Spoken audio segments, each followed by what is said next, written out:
우리의 신앙생활을 또 점검해 볼 수 있는 많은 기준치들, 이 바로미터들이 있습니다.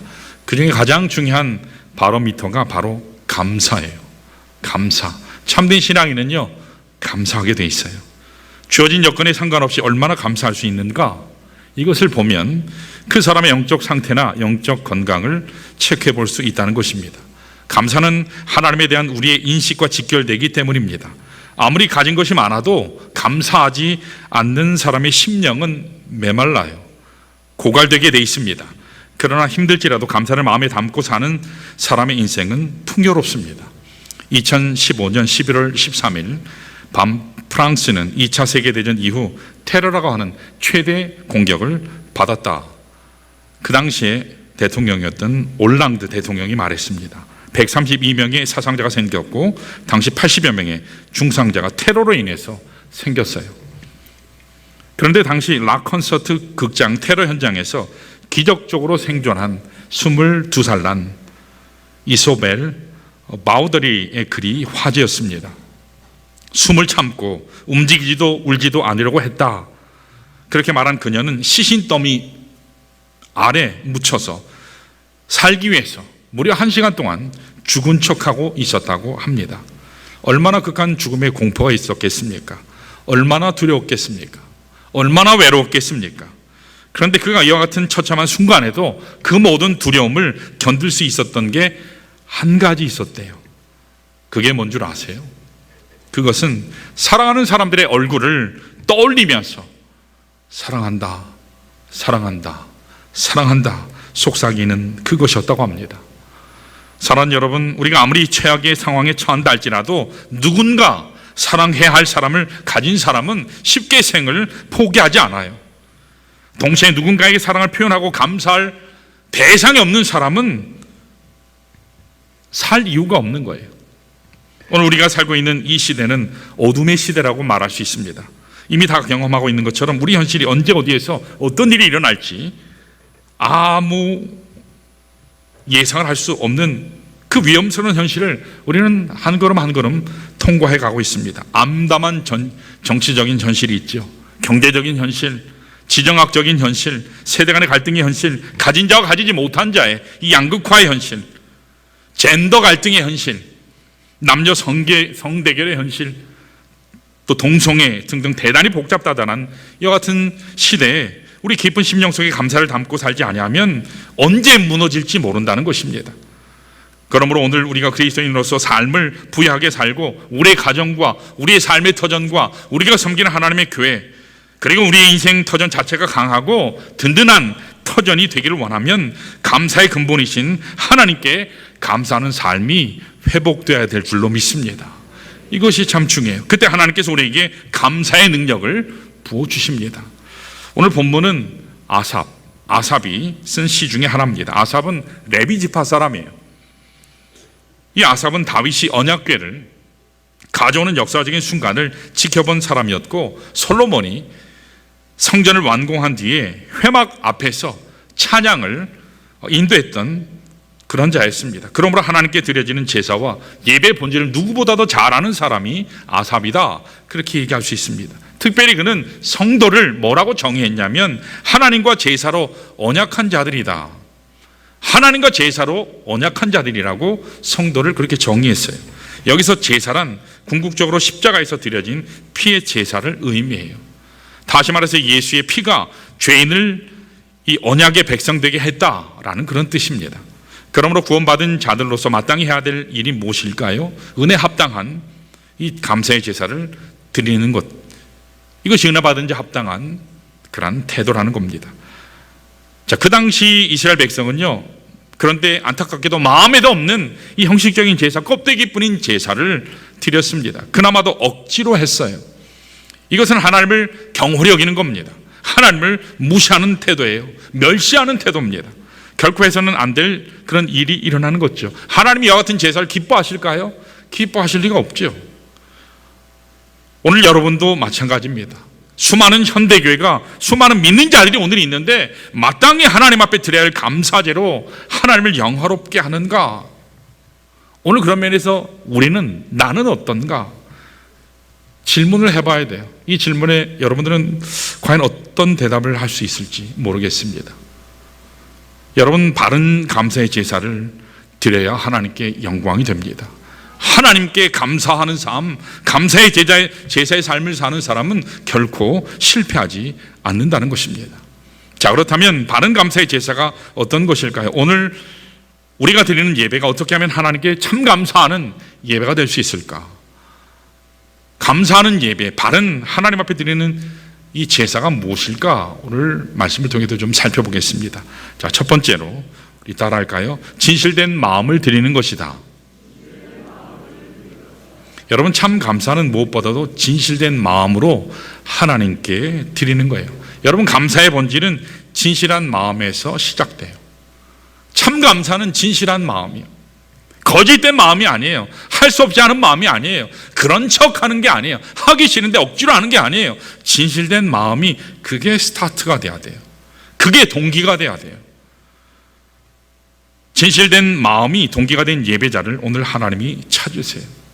거짓 예배자 아니고, 할 수 없이 와서 앉아있는 예배자가 아니고, 진실된 하나님을 찾는 예배자, 그 예배자를 하나님이 찾으십니다. 그 결과로 아름다운 헌신이 나타나요. 그 결과로 선한 행위가 나타난다는 것입니다. 그 대표적인 것이 시간의 헌신이에요. 풍성한 물질의 드림의 헌신이에요. 하나님 공동체를 그래서 이루는데 자원하여 섬기는 그런 헌신이에요. 이게 자연스럽게 표현될 수밖에 없어요. 이것은 수많은 인간관계에서도 마찬가지죠. 가족관계에서도, 부부관계에서도, 사업관계에서도, 친구관계에서도 마찬가지예요. 진실로 대하는 것. 그런데 오늘 본문 1절에서 7절까지는 하나님께서 이스라엘 향해서 내가 너희를 심판하겠다, 심판장으로 지금 심판하시겠다고 말씀하세요. 왜 그렇습니까? 이유가 8절에서 12절에 나와요. 자, 우리 8절을 한번 읽어볼까요? 본문 8절 같이요. 시작. 나는 내 재물 때문에 너를 책망치 아니하리니 내 번제가 항상 내 앞에 있음이로다. 이게 무슨 말씀입니까? 여러분, 지금 문제는 하나님께 희생 제물 드리는 것, 하나님께 드리는 제사, 예배 자체에 있다고 말씀하시지 않아요. 너희가 항상 번제를 드리기는 드렸어. 예배하기는 했지. 근데 뭐라고 말씀하세요? 뭐가 문제라고 말씀하시죠? 자, 9절에서 12절 우리 한 목소리로 다시 한번 읽어볼까요? 잘 살펴보면서 읽으면 좋겠어요. 시작. 내가 내 집에서 숫소나 내 우리에서 숫 염소를 가져가지 아니하리니 이는 삼림의 짐승들과 무산의 가축이 다 내 것이며 산이 모든 새들도 내가 아는 것이며 들이 짐승도 내 것임이로다. 내가 가령 줄여도 내게 이르지 아니할 것은 세계와 거기 충만한 것이 내 것임이로다. 아멘. 여러분, 여기 특별히 10절에서 12절에 보면 반복되는 단어가 있죠. 그게 뭐죠? 내 것이다. 내 것이다. 오늘 하나님께서 이스라엘에게 진노하신 것은 하나님의 백성 이스라엘이 하나님께 제사는 드렸는데 형식만 있다라는 얘기예요. 의미가 없어요. 내용이 없어요. 다시 말해서 제물만 가져오면 모든 것이 해결된다. 예배 자리에 앉아있기만 하면 자기들이 할 바를 다 했다. 그런 식으로 하나님 앞에 나왔다는 거예요. 내가 제물 가져왔는데, 내가 나왔는데, 여러분, 하나님께서는요 제물 자체를 원하시는 게 아니에요. 예배자들의 순결한 마음을 원하십니다. 그들이 순종하는 의지를 하나님이 원하세요. 감사함으로, 자발적으로, 감격함으로 하나님 앞에 나와 예배드리는 것, 진실된 마음에서 결단된 제사를 하나님이 원하시는 겁니다. 자, 그런데 이스라엘의 태도가 어땠습니까? 마치 하나님을 동정하듯이에요. 적선하듯이 하나님을 그리 취급했다는데 심각한 문제가 있는 겁니다. 여러분, 순결한 감사의 마음이 빠져버린 제사는 제사가 아니에요. 오히려 하나님을 철저하게 무시하고 멸시한 것입니다. 그런데 더 심각한 문제가 있어요. 그게 뭔지 아세요? 이스라엘이 이것조차도 깨닫지 못한다는 거예요. 내가 예배 자리에 왔는데, 내가 하나님 앞에 제물도 다 드리는데 뭐가 문제야? 여기에 안타까움이 있습니다. 무엇이 문제인지도 인식하지 못하는 심령, 이게 문제죠. 귀가 있고 눈이 있어도 듣지 못하고 보지 못하는 심령만큼 답답한 심령도 없는데 지금 이스라엘이 이렇다라는 것입니다. 그런데 여러분, 이스라엘만 그럴까요? 우리는 그렇지 않을까요? 저는 오늘 여러분과 저도 마찬가지라고 생각해요. 제가 질문할까요? 여러분, 시간이 먼저예요? 마음이 먼저예요? 마음이 먼저죠. 여러분, 물질이 먼저예요? 마음이 먼저예요? 마음이 먼저예요. 그렇죠? 한 가지 더 질문해요. 여러분, 내 마음이 먼저입니까? 하나님의 마음이 먼저예요? 하나님의 마음이 언제나 먼저예요. 하나님의 마음이 항상 먼저입니다. 그런데 아는 것과 행하는 게 따로인 게 우리의 문제예요. 아는데, 잘 아는데 실제로 그렇게 하지 않는 것이 오늘 우리들의 문제입니다. 여러분, 마음이 있으면 시간 낼 수 있습니다. 마음이 있으면 시간 낼 수 있어요. 그렇죠? 예컨대 꿈에도 그리는 사랑하는 사람을 만나자 하면 여러분 시간 없다 그렇게 얘기하실 수 있나요? 아니요. 없던 시간도 만들어내요. 가장 좋은 옷 찾아내고 어떻게 하면 만날까 준비하고 며칠 전부터 밤잠을 설치면서 준비할 거예요. 당일 그 시간이 되면 미리 가서 앉아 있어요. 그렇죠. 늦을까 봐. 시간 없다라고 하는 것은 마음이 없기 때문이에요. 시간에 늦는 것은 왜 그럴까요? 시간 없다고 하는 것은 왜 그럴까요? 상대가 소중하지 않기 때문이에요. 상대가 소중하지 않으면 시간 늦어요. 여러분들은 어떠십니까? 여러분, 하나님께 나오는 예배 시간은 가장 존귀한 분을 만나는 가장 귀한 시간인 줄로 믿습니다. 사람 만나는 시간이 아니에요. 하나님을 만나는 시간이에요. 왜 그럴까요? 하나님이 나의 생명이기 때문에 그래요. 하나님이 나의 진리이기 때문입니다. 하나님은 예수를 통해서 나에게 가장 소중한 삶의 목적을 주셨기 때문에 하나님은 가장 소중한 거예요. 그거 없이는 우리의 삶의 목적도 없기 때문입니다. 삶의 이유가 없기 때문이에요. 그래서 하나님 앞에 드리는 예배는 가장 중요한 거예요. 예배 늦을 수 없어요. 하나님을 소홀히 하지 않으면, 하나님을 무시하는 마음을 갖지 않는 심령은요, 하나님 앞에 절대로 미리 나와서 예배해요. 사랑하는 여러분, 하나님을 마음을 다하여 하나님 앞에 나오는 자, 그렇게 예배하는 자를 찾으십니다. 우리 모두가 하나님 찾는 예배자 되시기를 축원합니다. 오늘도 하나님은 그런 자를 만나고 싶어 해요. 그가 얼마나 배웠는지, 얼마나 잘났는지, 얼마나 많이 가졌는지 그거 하나님 관심 없어요. 우리 하나님은 온 마음을 다해서 나 여호와를 만나고자 하는 그런 사람을 하나님이 찾으십니다. 바라기는 오늘부터 여러분 모두가 그렇게 진실된 마음으로 감사제사 올려드리시기를 축원합니다. 그러면 모든 것이 잘 될 줄 믿습니다. 그런 자를 하나님이 영화롭게 높이실 줄 믿습니다. 여러분, 물질도 마찬가지예요. 하나님께 드리는 예물, 여러분 사실 하나님이 물질 없어서 가져와라 그렇게 얘기하실까요? 바치라 그럴까요? 그런데 우리는요, 우리도 모르는 사이에 하나님을 거지 취급하는 경향이 있는 거 여러분 아세요? 여러분 이거 분명히 아셔야 돼요. 오늘 말씀에서도 하나님께서 선포하셨어요. 산에 있는 짐승들, 무산천에 있는 가축들, 산의 새들, 들의 짐승들 비롯한 모든 세상의 만물이 다 여호와 나의 것이다. 그렇게 하나님께서 말씀하셨어요. 여러분, 지금 우리가 소유한 모든 것 다 하나님께서 주신 것입니다. 아멘. 우리가 가지고 있는 그 어떤 한 가지도 하나님 주시지 않는 게 없어요. 다 하나님이 주신 겁니다. 그런데 하나님이 뭐가 부족해서 우리에게 달라 하시겠습니까? 우리는 하나님께 드릴 수 있는 기회가 오면 어떻게 생각할까요? 물론 다 그러신 거 아니에요. 마치 내 것 내놓는 것처럼, 하나님이 빼앗아가는 것처럼 그렇게 행동들을 해요.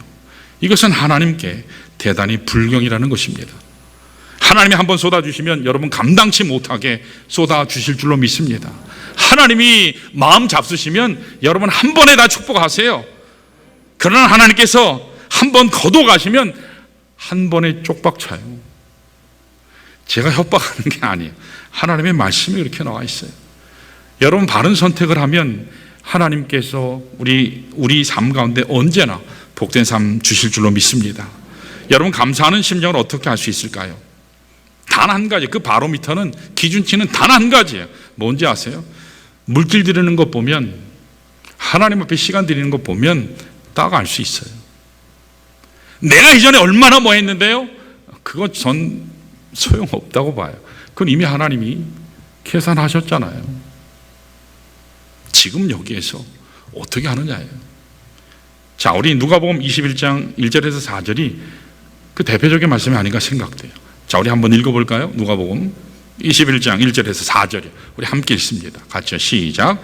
예수께서 눈을 들어 부자들이 헌금함에 헌금 넣는 것을 보시고 또 어떤 가난한 과부의 두렙돈 넣는 것을 보시고 이르시되 내가 참으로 너에게 말하노니 이 가난한 과부가 모든 사람보다 많이 넣었도다. 저들은 그 풍족한 중에서 헌금을 넣었거니와 이 과부는 그 가난한 중에서 자기가 가지고 있는 생활비 전부를 넣느니라 하시니라. 아멘. 여러분, 저기 부자와 가난한 과부가 하나님 앞에 드렸잖아요. 근데 양으로 따질 때 부자가 엄청나게 많이 드렸어요. 과부는요 겨우 두렙돈, 지금 따지면 한 20원. 근데 주님이 누구를 칭찬하셨죠? 부자를 칭찬하셨나요? 아니요, 과부를 칭찬하셨어요. 왜 그렇습니까? 돈도 적게 냈는데, 겨우 두렙돈인데 칭찬하셨어요. 왜 그럴까요?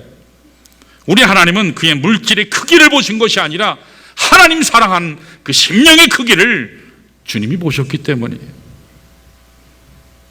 그 과부는요 자신의 전부를 드렸어요. 생활비 전부를 드렸습니다. 그러나 부자는 자신의 지극히 일부, 없어도 상관없는 것, 지극히 일부, 겨우 일부의 마음, 일부의 작은 물질을 드렸기 때문에 주님께서 과부가 드린 게 훨씬 많다, 값지다, 그렇게 칭찬하신 겁니다. 오늘 하나님은 여러분의 진실의 마음을 보시고자 원하세요. 하나님이 다른 거 보지 않아요. 진실된 마음이요. 그 바로미터가 물질의 드림에서 나타나기 때문에 하나님이 그거 보고자 하는 거예요. 물질이 필요해서가 아니고 그 사랑의 마음을, 그 깊이를 보고 싶어서 말씀하는 거예요. 여러분, 거기에는 그 심령이 하나님을 얼마나 존귀하게 여기느냐 하는 하나님을 사랑하는 크기가 있어요. 깊이가 있어요. 넓이가 있어요. 말로 하는 게 아닙니다. 여러분, 오늘 많은 현대 그리스도인들이 예배도 드려요. 예물도 드립니다. 오늘 우리를 포함해서 수많은 현대 그리스도인들이 예배를 드리지 않는 건 아니에요. 예물도 드리지 않는 거 아니에요. 예배도 드리고 물질도 드리고 기도도 드리고 여러 가지 사역을 하는데 문제는 뭐냐? 마음이 없어요. 마음이 없어요. 몸만 왔다 간다는 겁니다. 마음은 콩밭에가 있어요. 어제 봤던 드라마 생각하고 있고 내가 투자하는 어떤 물질의 현황을 관심하고 있고 몸만 왔다 가는 거예요. 진실된 마음이 없고 보이기 위한 이런 예배는 감사가 없으니까, 감격이 없으니까 당연히 예배에 기쁨이 없죠. 하나님이 가장 혐오하시는 위선적이고 인간적인 종교 행위라는 거예요. 오늘 우리가 그 무엇보다도 회복할 것이 있다면 하나님 앞에 진실된 마음을 회복하시는 것인 줄로 믿습니다. 여러분, 이것만 회복하면 다시 일어설 수 있어요. 이것만 회복하면 하나님의 축복의 문은 열리게 되어 있습니다. 모든 은혜의 원천이신 하나님을 감사하시기를 축원합니다. 자, 이렇게 하나님을 감사하려면 먼저 진실된 마음이 있어야 돼요. 자, 두 번째로 따라할까요? 보답하는 삶을 사는 것이다. 다시요. 보답하는 삶을 사는 것이다. 여러분, 하나님께 감사하는 인생은 그 은혜를 보답하는 삶을 사는 사람이에요. 여러분, 지금 제가 감사하려면 보답하는 삶을 살라, 그렇게 말씀드렸는데, 자, 그런데 어떻게 하는 것이 감사에 보답하는 삶일까요? 자, 우리 14절 한번 읽어볼까요? 본문 14절 같이요. 시작. 감사로 하나님께 제사를 드리며 지존하신 이에게 내 소원을 갚으며 라고 말씀했어요. 여기 소원을 갚으며 라는 말은 소원을 응답하신 하나님께 보답하며, 그렇게 해석할 수 있어요. 여러분, 지금 본문에서 무엇을 감사하라고요? 하나님이 내게 응답하신 것, 내가 기도했을 때, 서원했을 때 응답하신 그것을 감사하라 이 말이에요. 이를 확장하면 하나님께서 내 삶의 영역에 친히 개입하심을, 간섭해 주심을 감사하라, 그런 뜻입니다. 자, 그러면 어떻게 감사하라고요? 이게 화목제물을 얘기해요. 화목제물을 드려서 감사하라. 자, 오늘 여기 우리 열심히 우리 여러분들이 헌신하셨어요. 이게 바로 화목제물이에요. 화목제물. 이게 레위기 3장과 7절에 나와 있는데, 여러분, 화목제는요 세 가지 형태로 드려져요. 잘 한번 들어보세요. 첫째는 감사제예요. 두 번째는 서원제예요. 세 번째는 낙헌제예요. 낙헌제를 쉽게 표현하면 자원제라고도 얘기해요. 자, 감사제, 서원제, 낙헌제가 어떻게 다르냐? 감사제는요, 자신이 기대할 수 없었던, 내가 기대할 수 없었던 축복을, 또 구원을 주신 하나님을 감사하는 거예요.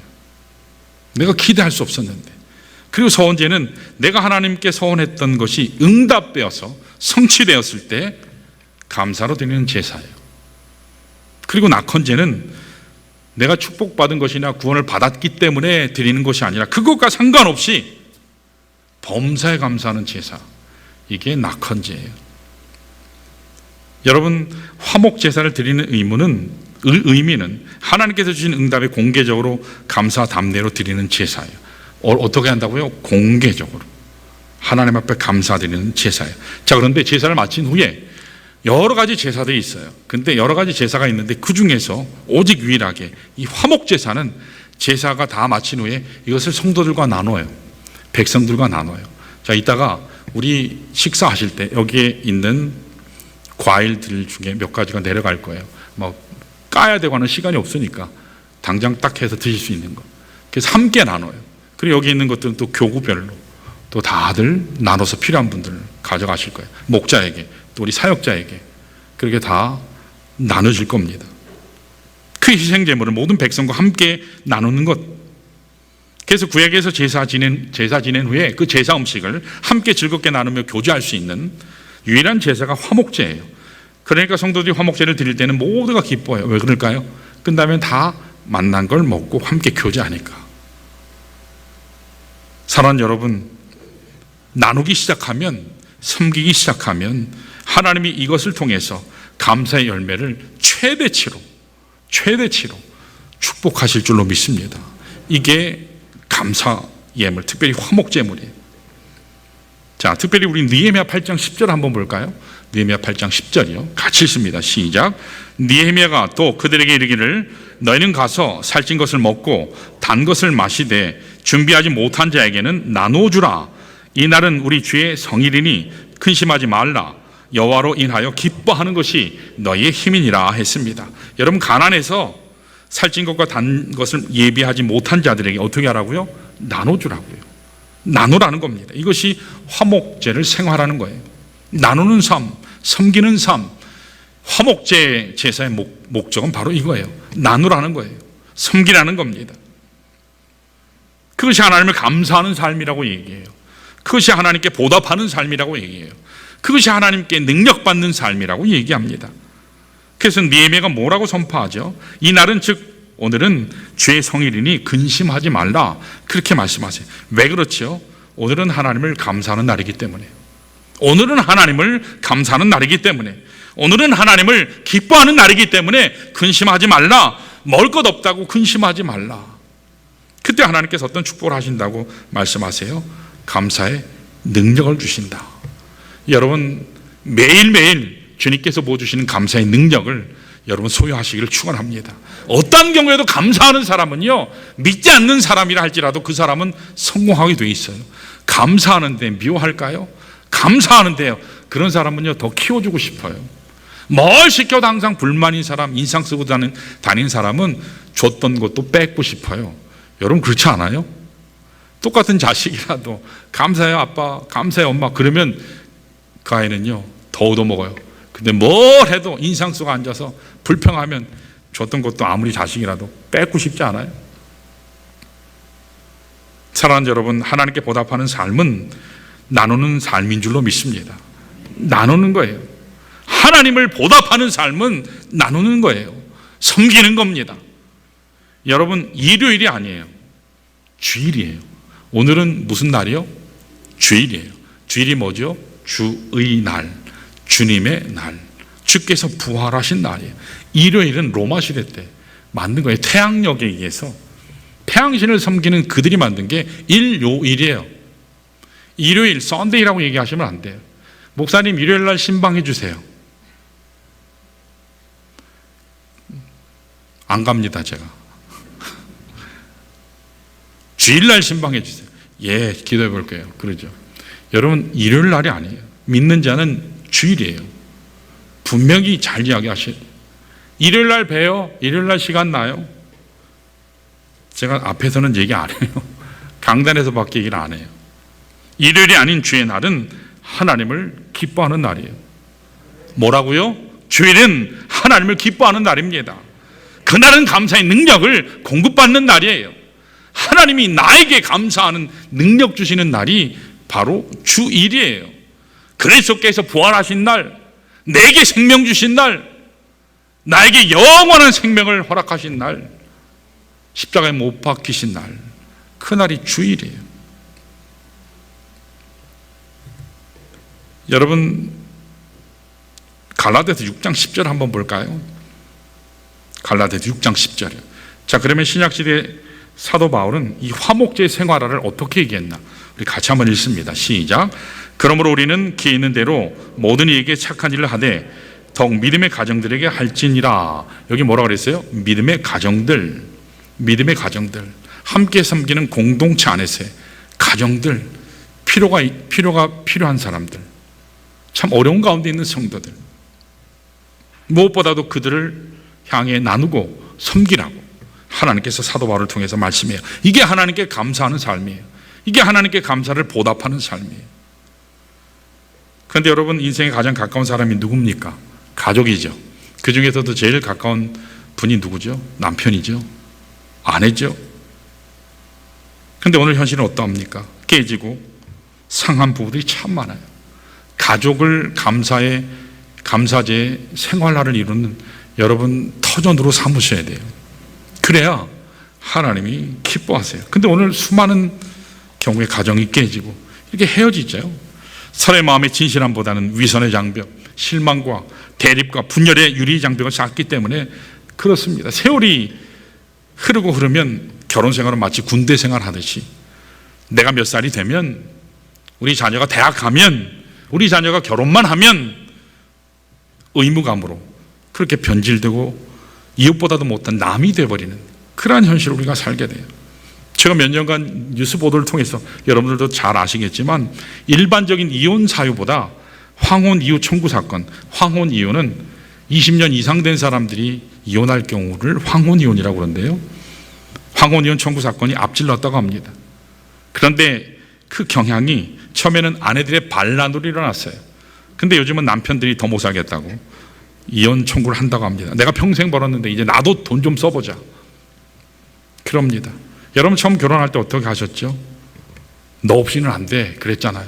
생각하셨잖아요. 검은 머리 팥뿌리 될 때까지, 흰색 팥뿌리 될 때까지, 백발이 될 때까지 함께 살겠노라고.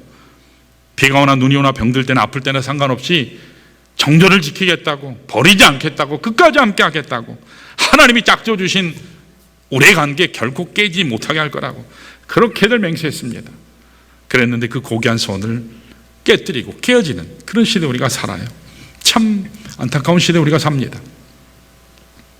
제가 언젠가 인터넷에 보니까 굉장히 재미있는 이런 이야기가 있었습니다. 제목은 남편을 급매합니다. 급매요. 목매다는 게 아니고 빨리 판다고요. 빨리 팔고 싶습니다. 사정상 급매합니다. 1991년 12월 14일 예식장에서 구입했습니다. 구청에 정품 등록은 했지만 명의 양도해 드리겠습니다. 아끼던 물건인데 유지비도 참 많이 들고 성격장애가 와서 급매합니다. 상태를 설명하자면 구입 당시 분명히 A급인 줄 알았는데 착각해서 구입했습니다. 마음이 바다 같은 줄 알았는데 잔소리가 심합니다. 사용 시 만족감이 떨어집니다. 음식물 소비는 동급 2배입니다. 사용 설명서는 필요 없습니다. 어차피 읽어도 도움이 안 됩니다. AS는 안 되고 변심에 의한 반품은 절대 안 됩니다. 사은품으로 변덕심한 시어머니와 까칠한 시누이도 포함됩니다. 우리 신랑은 스스로 하는 말이 자기가 원래는 괜찮았는데 사용자 부주의라며 억울하다고 합니다. 그리고 우리 친구는 내 거 팔 때 자기 신랑도 끼워서 1+1 사은품으로 같이 내놓겠다고 합니다. 여러분, 왜 이런 문제가 생길까요? 한마디로요, 진실된 마음이 없기 때문입니다. 첫사랑을 상실했기 때문에 그래요. 주께서 오늘 말씀에서 우리에게 분부하십니다. 나 여호와를 감사하는 그 처음 대상이 바로 너의 가장 가까운 사람이다. 가장 가까운 사람이다. 그를 진실된 마음으로 섬길 때, 나눌 때 감사를 보답하는 삶을 사는 것이다. 그렇게 주님께서 말씀해요. 사랑하는 여러분, 하나님께서 주신 나의 사랑하는 이들, 우리 서로 연약하고 부족해요. 연약하고 부족했기 때문에 잘 케어하라고, 잘 채워주라고, 잘 채워주라고 내게 허락하신 줄로 믿습니다. 여러분, 그래서 구박하지 마시고 서로 더 사랑하시고 더 감사하시기를 축원합니다. 자, 마지막 세 번째로 따라할까요? 하나님의 능력을 신뢰하는 것이다. 여러분, 어떤 경우에도 하나님의 능력을 신뢰하시기를 축원합니다. 하나님 능력 신뢰하잖아요. 여러분, 하나님 신뢰는요, 어떤 경우에도, 어떤 상황 가운데서도, 어떤 조건 가운데서도 하나님을 가장 크게 보는 게, 이게 하나님이 신뢰하는 거예요. 여러분, 계시록에 보면 2장에 보면 버가모 교회가 나와요. 버가모 교회, 아시아 6교회 중에 버가모 교회가 나오는데, 버가모 교회가 하나님을 정말 잘 섬겼어요. 굉장히 잘 섬겼는데, 그 당시 버가모 지역은 경제, 문화, 또 교육 분야에 있어서 굉장히 발전을 이룬 곳이에요. 특별히 아에스쿨라피우스 또는 제우스, 디오니소스를 숭배하는 우상 숭배지였어요. 우상이 범실거리는 그곳에 하나님을 잘 섬긴다고 하는 거 쉽지 않아요. 참 어려워요. 그래서 그곳은 사도 요한이 뭐라고 얘기했냐면 사탄의 왕자가 있는 곳이다. 사탄의 왕자가 있는 극히 영적으로 악한 지역이다. 그렇게 이야기했어요. 그 정도였어요. 자, 그런데 바로 그런 곳에서 하나님을 신실하게 섬기는 버가모 교회는 하나님께 기쁨이었어요. 한 걸음 더 나가서 그들 중에 안디바라고 하는 순교자까지 나왔습니다. 그렇게 믿음이 굳게 선 교회였는데, 그런데 14절 이후를 보시면 안타깝게도 처음에는 이렇게 하나님께 신실하게 하나님을 섬기는 교회였는데 얼마 가지 않아서 이단인 이 발람의 교훈과 니골라당, 네 마음대로 골라서 하나님 말씀을 해석하는 니골라당의 교훈을 받아들였어요. 얘들은 한마디로 하나님도 섬기고 세상도 섬기고 이것도 섬기고 저것도 섬기고, 이게 혼합주의예요.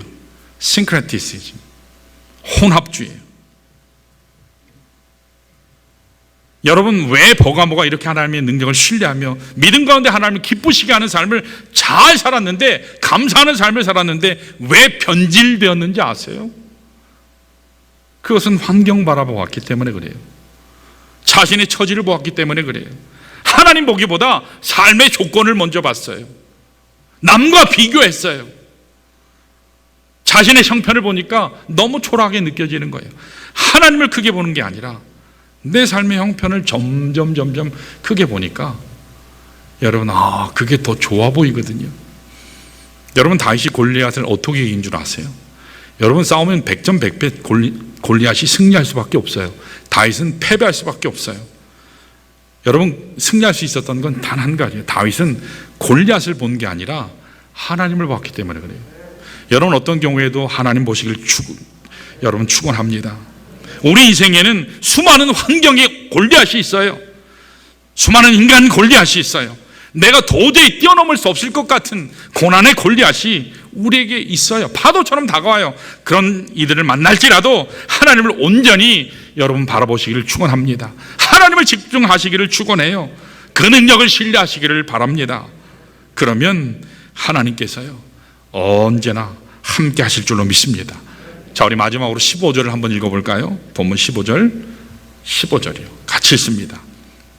시작. 환난 날에 나를 부르라. 내가 너를 건지리니 네가 나를 영화롭게 하리로다. 아멘. 여러분, 믿음의 진가는요, 언제 나타날까요? 환난 날에 나타나요. 그 사람이 진짜 크리스찬인가, 예수의 제자인가 아닌가는 언제 나타날까요? 고난의 기간에 나타나요. 환난 날에 나를 부르라. 내가 너를 건지리니 네가 나를 영화롭게 하리라. 환난 날에 여러분들은 누구를 부르십니까? 여러분들은 환난 날에 누구를 부르세요? 환난 날에 여러분들은 누구를 신뢰하십니까? 환난 날에 하나님 부르시기를 축원합니다. 환난 날에 환경 바라보지 아니하고 사람 향해서 나가지 아니하고 하나님을 부르시기를 축원합니다. 하나님께서 분명히 약속하셨어요. 잘 한번 보세요. 이사야서 65장 24절이에요. 우리 하나님은 얼마나 우리를 사랑하시나. 같이 읽습니다. 시작. 그들이 부르기 전에 내가 응답하겠고 그들이 말을 마치기 전에 내가 들을 것이며. 할렐루야. 우리 주님은요, 우리가 부르기도 전에 응답하세요.